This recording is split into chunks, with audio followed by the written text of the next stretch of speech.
Top 30 na katotohanan sa Pilipinas. Number 30. Sa Pilipinas ka lang makakakita ng taong walang pera pero may parcel. Number 29. Sa Pilipinas ka lang makakakita na ang mga tao na tumatanda ay lalong nagmumukhang pera.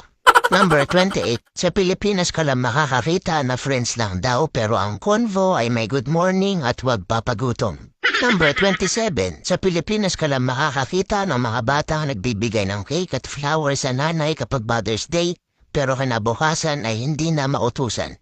Number 26. Sa Pilipinas ka lang makakakita ng taong palusumbong sa boss para lang ma-promote sa trabaho. Number 25. Sa Pilipinas ka lang makakakita ng taong hindi maubusan ng My Day, akala mo gumagawa ng PowerPoint.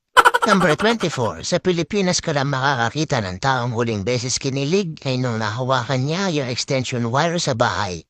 Number 23. Sa Pilipinas ka lang makakakita ng taong matanda na pero nalilito pa rin sa mechado, afritada, menudo at kaldereta. Number 22. Sa Pilipinas ka lang makakakita na kukuha ka ng valid ID pero hahanapan ka muna ng dalawang valid ID. Number 21. Sa Pilipinas ka lang makakakita ng mga taong nahihilo kapag walang pangkashing. Number 20. Sa Pilipinas ka lang makakakita ng kapitbahay na mas alam pa ang buhay mo kaysa sayo.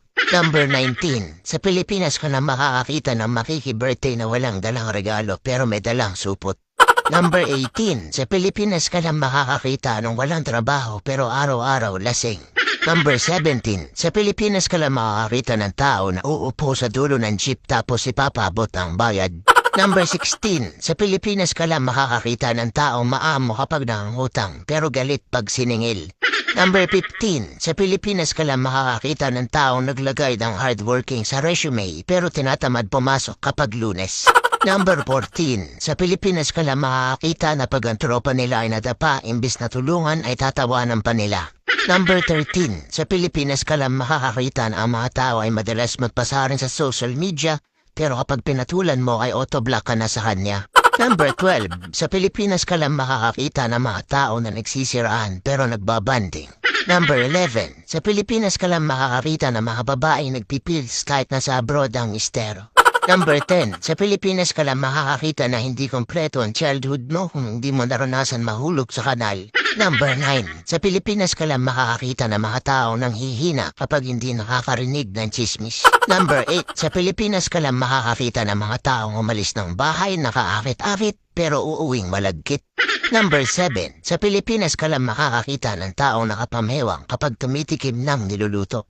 Number 6. Sa Pilipinas ka lang makakakita ng mga taong nagmumugwan kahit hindi naman naging sila.